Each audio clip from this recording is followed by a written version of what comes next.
लोकसभेत नारी शक्ती वंदन विधेयक नामंजूर झाले। या पार्श्वभूमीवर मुंबईतील भाजपच्या कार्यालयाबाहेर कार्यकर्त्यांनी इंडिया आघाडी विरोधात आंदोलन केले। हातात फलक घेत इंडिया आघाड़ी विरोधात घोषणाबाजी करण्यात आली। तो वो ये नहीं चाहते हैं कि महिलाएं चौखट के बाहर निकले।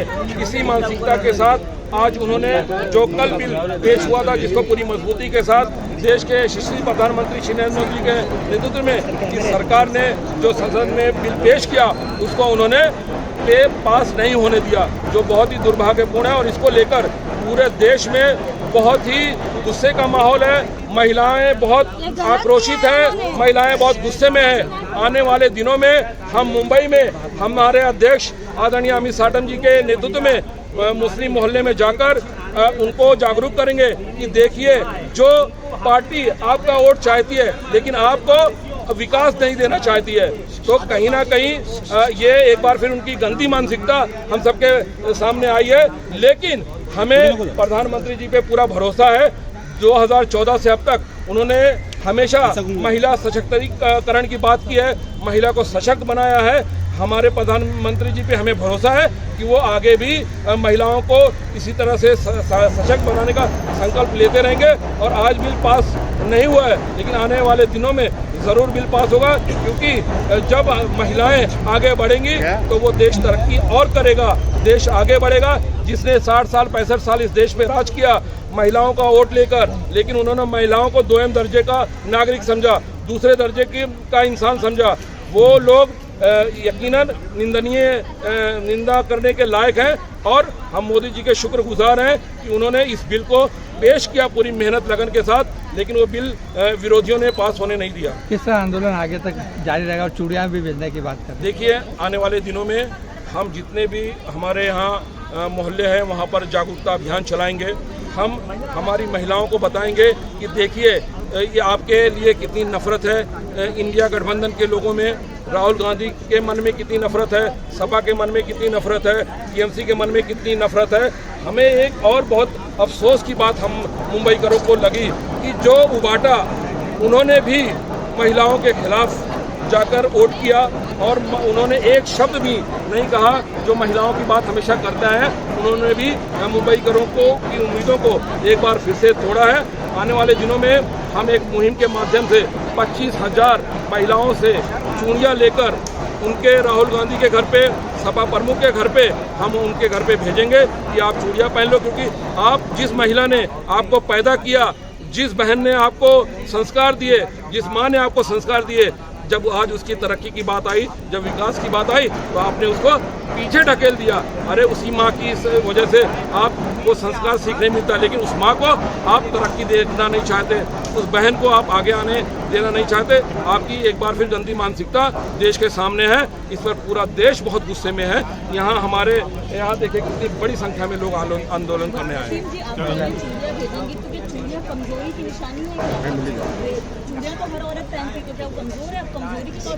नहीं, चूड़ियाँ औरत का श्रृंगार होती है, ये आबरू है, हमारे लिए भी उसका बहुत सम्मान है। लेकिन जो लोग औरतों के बारे में बात तो करते हैं, लेकिन उनको तरक्की नहीं देना चाहते, उनको विकास की मुख्य धारा से नहीं जोड़े देना चाहते हैं, उनको हम चूड़ियाँ भेजेंगे ताकि वो चूड़ियाँ पहन ले और उनको एक एहसास हो कि एक महिला को जो हमने आज तरक्की से करने से रोक दिया, आरक्षण देने से रोक दिया, उनको एहसास हो, ताकि वो चूड़ियाँ उनको एहसास दिलाती रहे। ठाणे जिल्ह्यातील डोंबिवली शहरात महिला आरक्षण विधेयकाच्या मुद्द्यावरून राजकीय वातावरण तापलेलं दिसतंय। संसदेत या विधेयकाला विरोध झाल्यानंतर त्याचे पडसाद आता स्थानिक पातळीवर उमटू लागलेत। शिवसेनेच्या पदाधिकारी आणि महिला कार्यकर्त्यांनी काँग्रेस विरोधात निदर्शनं करत आपला निषेध नोंदवलाय। या आंदोलनात राहुल गांधी आणि प्रियंका गांधी यांच्यासह काँग्रेसच्या भूमिकेवर टीका करण्यात आली।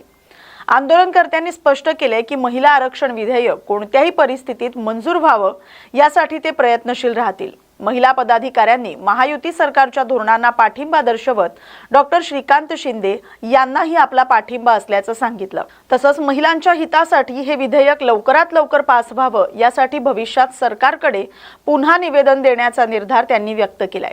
एकंदरीतच महिला आरक्षणाच्या मुद्द्यावर स्थानिक पातळीवरही राजकीय हालचाली वाढताना दिसतात। काँग्रेस पार्टी ही नेहमी फेक नरेटिव्ह पसरूनच वरती आलेली पार्टी आहे आणि ह्यावेळी त्यांचा तोच मुद्दा होता आणि तो मुद्दा त्यांनी आज महिलांवरती आणलाय आणि जो अन्याय त्यांनी महिलांवरती केले, खास करून जे प्रियंका गांधी या 33% बिलावरती बोलल्या, त्याचा आम्हाला खरं खूप मोठा धक्का बसलेला आहे. कारण की एक महिला असून महिलांची जाण नसलेली बाई आहे, त्याचा आम्हाला फार दुःख वाटलेलं आहे.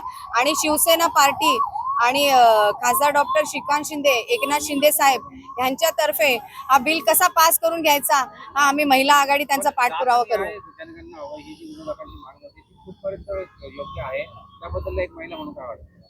हे बघा, जात पडताळणी वगैरे ही सगळी पुढची गोष्ट. आमचा हक्क आम्हाला मिळाला पाहिजे, हा आमचा पहिला अधिकार आहे. तो पहिले आमचा हक्क द्या आणि मग पुढच्या गोष्टी करा.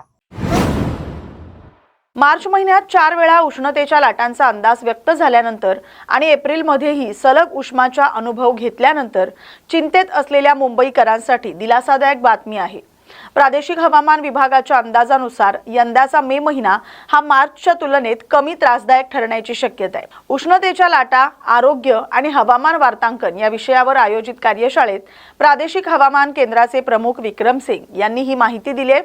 किनारपट्टी भागात समुद्राकडून येणाऱ्या वाऱ्यांचा प्रभाव वाढू लागल्यानं मुंबईत कमाल तापमानात फार वाढणार नसल्याचं त्यांनी स्पष्ट केलंय. काही दिवस तापमान सरासरीपेक्षा थोडं जास्त राहू शकतं, मात्र मार्च सारखी तीव्र उष्णतेची परिस्थिती निर्माण होणार नाही असा अंदाज व्यक्त करण्यात आलाय. मंत्रिमंडळ बैठकीच्या दिवशी मंत्रालयात होणारी अनावश्यक गर्दी रोखण्यासाठी प्रशासनानं कडक पावलं उचललेत. मुख्य सचिव राजेश अग्रवाल यांनी याबाबत स्पष्ट निर्देश देत मंत्र्यांसोबत केवळ एका व्यक्तीला सभागृहापर्यंत प्रवेश देण्याचा निर्णय घेतलाय. मंत्रिमंडळ बैठकीच्या दिवशी मंत्र्यांसोबत त्यांच्या समर्थकांची मोठी गर्दी मंत्रालयात होते, त्यामुळे 7व्या मजल्यावरील समिती सभागृहाबाहेर झुंबड उडत होती. यामुळे कामकाजात अडथळे निर्माण होत होते. या पार्श्वभूमीवर हा महत्त्वाचा निर्णय घेण्यात आलाय. वर्सोवा मड सागरी किनारा मार्गाच्या कामादरम्यान वर्सोवा येथील नाना नानी पार्कमधील प्रस्तावित वृक्षतोडीला शिवसेना ठाकरे गटानं विरोध केलाय. विरोधी पक्षनेत्या किशोरी पेडणेकर यांनी पाहणी करून पर्यावरणीय परिणामांचा विचार झालाय का असा सवाल उपस्थित केलाय. उद्यानातील 137 झाडं तोडण्याचा प्रस्ताव असून पुलाच्या रचनेमुळे आणखी 250 झाडं धोक्यात येऊ शकतात. तसंच बांगूर नगर पर्यंत सुमारे 348 झाडांवर परिणाम होण्याची शक्यता आहे. ही झाडं वारसा वृक्ष असल्याचं नमूद करत प्रकल्पामुळे मोठ्या प्रमाणावर पर्यावरणीय हानी होण्याची भीती व्यक्त करण्यात आली. जोगेश्वरी येथील हिंदू हृदय सम्राट बाळासाहेब ठाकरे रुग्णालयातील कर्मचाऱ्यांनी प्रलंबित 3 महिन्यांच्या वेतनासाठी सुरू केलेलं आंदोलन 3ऱ्या दिवशीही तीव्र झालंय. वेतन मिळाल्याशिवाय माघार घेणार नाही असा ठाम निर्धार कर्मचाऱ्यांनी व्यक्त केलाय. सलग 3 दिवस चालू असलेल्या या कामबंद आंदोलनामुळे रुग्णसेवेवर परिणाम होतोय. नवीन रुग्णांना दाखल करून घेतलं जात नसून त्यांना इतर रुग्णालयात पाठवण्यात येतंय. तसंच रुग्णालयातील स्वच्छतेची परिस्थिती देखील बिघडली आहे. कर्मचारी नसल्यानं रुग्ण नोंदणी, एक्स-रे शुल्क वसुली, रुग्ण दाखल प्रक्रिया तसंच शस्त्रक्रियेसाठी लागणाऱ्या उपकरणांची स्वच्छता यांसारखी महत्त्वाची कामं ठप्प झालेत. मुंबई महानगर प्रदेश विकास प्राधिकरण अर्थात MMRDA अटल सेतू प्रभावित क्षेत्रात 3री मुंबई उभारण्याच्या दिशेनं महत्त्वाचं पाऊल टाकतंय. 27 एप्रिल पासून भूसंपादन प्रक्रियेला सुरुवात होणार आहे.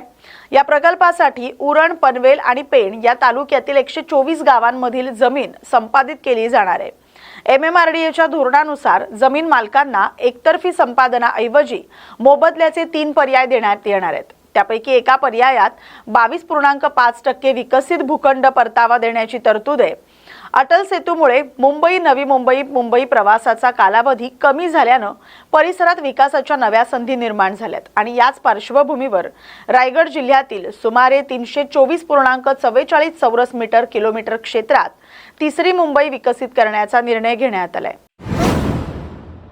मुंबई अग्निशमन दलाच्या सक्षमीकरणासाठी आधुनिक तंत्रज्ञान आणि पायाभूत सुविधांमध्ये वाढ करण्यावर भर दिला जाणार असल्याची ग्वाही मुंबईच्या महापौर रितू तावडे यांनी दिली आहे. भायखळा येथील अग्निशमन दल मुख्यालयात आयोजित वार्षिक अग्निकवायत स्पर्धा 2026च्या अंतिम फेरीत त्या बोलत होत्या. मुंबई अग्निशमन दल हे जगातील सर्वोत्तम दलापैकी एक आहे. बदलत्या काळातील उंच इमारती आणि वाढत्या आव्हानांना सामोरं जात अत्याधुनिक तंत्रज्ञानाच्या सहाय्यानं अग्निप्रतिबंधक उपायांवर भर देत जनजागृती केली जाते असं त्यांनी नमूद केलंय. 1865 पासूनची समृद्ध परंपरा असलेलं हे दल अरुंद रस्ते, उंच इमारती आणि धुराचं संकट अशा कठीण परिस्थितीतही नागरिकांचं प्राण वाचवण्यासाठी तत्पर असतं असं त्यांनी सांगितलंय. मुंबई रेल्वे पोलिसांच्या 1512 हेल्पलाईनवर प्रवाशांचा वाढता विश्वास दिसून येतोय. गेल्या काही वर्षात तक्रारींच्या संख्येत 65% अधिक वाढ झाली. 2022 मध्ये दररोज सुमारे 100 तक्रारी येत असताना 2025 मध्ये ही संख्या 1700 ते 1800 पर्यंत पोहोचली. उपनगरीय, लोकल आणि मेल एक्सप्रेस प्रवाशांच्या मदतीसाठी ऑक्टोबर 2017 पासून ही हेल्पलाईन कार्यरत आहे. दररोज येणाऱ्या फोनमध्ये सर्वाधिक तक्रारी या प्रवासादरम्यान बॅग किंवा सामान हरवणं, विसरणं याबाबत असतात. तसंच महिला, ज्येष्ठ नागरिक, अपंग आणि आजारी प्रवासीही मदतीसाठी या सेवेला संपर्क साधतात. दररोज कॉलद्वारे सुमारे 100 ते 130 प्रकरणांवर प्रत्यक्ष कारवाई केली जाते. अंधश्रद्धेच्या नावाखाली नागरिकांना धमकावून फसवणूक करणाऱ्या भोंदूबाबाला दिंडोशी पोलिसांनी अटक केली. त्याच्या सांगण्याप्रमाणे वागलं नाही किंवा आडकाठी केली तर जीवितास धोका होईल अशी धमकी तो देत असल्याची तक्रार समोर आली होती. या प्रकरणी अनोश एडल मोरेरा या दिंडोशी पोलीस ठाण्यात लेखी तक्रार दाखल केली. त्यानंतर पोलिसांनी गुप्त बातमीदार आणि तांत्रिक तपासाच्या आधारे काही दिवस चौकशी करून कारवाई केली. आरोपी मालाड पूर्वेतील मंचुभाई रोड आणि सर माणिकशा मनोरंजन पार्क परिसरात लोकांना अंगात देवाचा संचार होत असल्याचं भासवून भूतबाधा दूर करणं, नोकरीत यश मिळवून देणं अशा आमिषांना फसवत होता. यासाठी तो बोकडाचं काळीज, काळा कपडा, काळे तीळ, स्मशानाची राख अशा वस्तू मागवत होता. तसंच काही वस्तूंचा तथाकथित उतारा करून त्या चौकात टाकण्यास सांगत होता. दारू आणि सिगरेट स्वतः वापरत असल्याचंही तपासात उघड झालंय. पोलिसांनी या प्रकरणाचा पुढील तपास सुरू केलाय. या बातमीसोबतच मुंबई बुलेटिनमध्ये आता इथेच थांबतोय. अशाच महत्त्वाच्या बातम्यांसाठी पाहत राहा न्यूज मराठी 24/7. नवा भारत, नवा विचार.